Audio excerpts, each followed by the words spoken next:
Umaga po sa ating mga kaibigan sa mass media.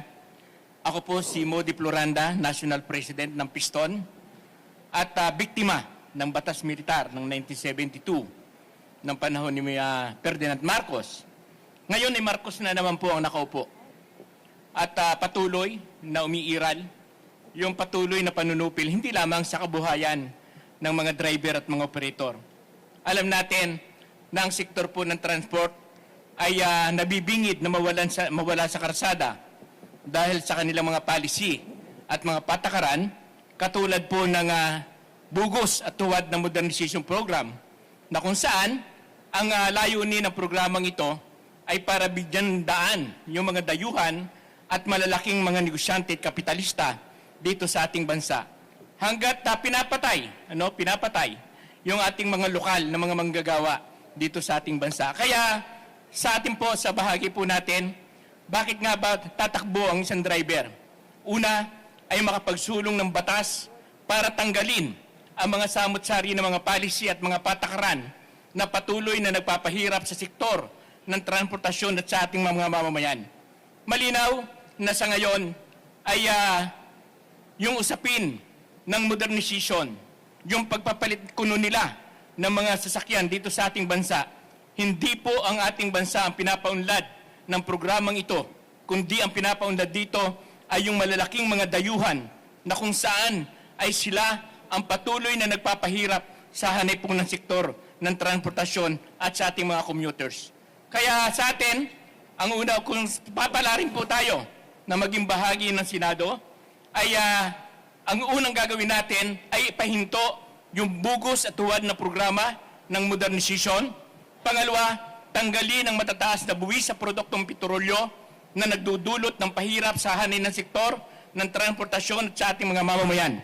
Pangatlo, yung pong pagsasabatas ng national industrialization dito sa ating bansa. Dapat ang Pilipinas ang gumagawa ng sarili nating public transport.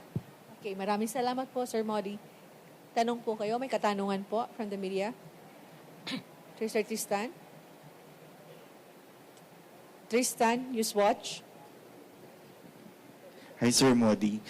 Siguro po, ano po yung mga bills related sa transport ang ipipursue nyo kung manalo po kayo sa Senado?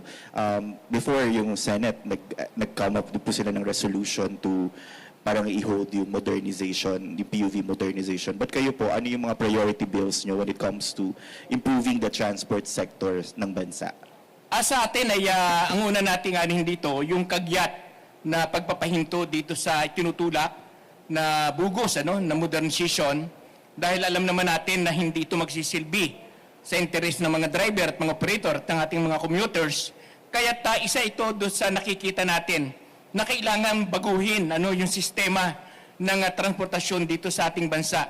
Maraming mga batas na sinasabi nila na para sa ating sektor, para sa transportasyon. Pero ang nagiging malaking problema ay hindi nagsiserve doon sa karapatan ng ating mga driver at mga operator at sa ating mga mamamayan. Kaya sa atin po, kung sakali tayo palarin na makaupo sa Senado, ay isa yon sa ating pagtutunan na talagang ibasura itong programa ng PUBMP.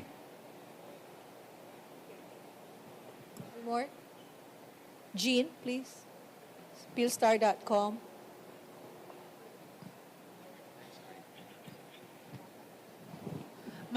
Good morning po. Maraming bagong transport na infrastructure ang ginawa these past few years with Build, and Build Better More. Sa tingin niyo po ba naka-improve to ng traffic o nakalala pa? Marami naman talagang totoo naman. Maraming tulay, maraming highway. Kaya lang isang malaking problema dito, ito nga ba yung kailangan ng ating mga mamamayan? Kasi wala namang mamamayang Pilipino, walang mga driver na pwede kang dumaan ng skyway na hindi magbabayad. Kaya kitang-kita po, maraming ginagawa na sinasabi nila na bahagi ng pag-unlad ng ating bansa. Pero ang tanong, kanino ba nagsisilbi yung mga tulay, yung mga skyway na ginagawa? Kundi nagsisilbi din lamang yan doon sa malalaking mga negosyante na kung saan ay sila yung isa nagpapahirap sa atin. Kasi wala naman po libreng karsada sa Pilipinas eh. Di ba? Dumaan ka ng North, dumaan ka ng West, ng South at North. Lahat yan babayaran mo eh. Sino nakikinabang doon sa mga sinasabi nilang pagpapaunlad ng ating mga kakarsadahan. Ang kailangan po natin ay isang malinaw na serbisyo para sa taong bayan, para sa mga mamamayan. Anyone pa po? Wala na ako nakikita. Sige. Sir Modi, maraming salamat po. Wala na siya. Ay, meron. Okay.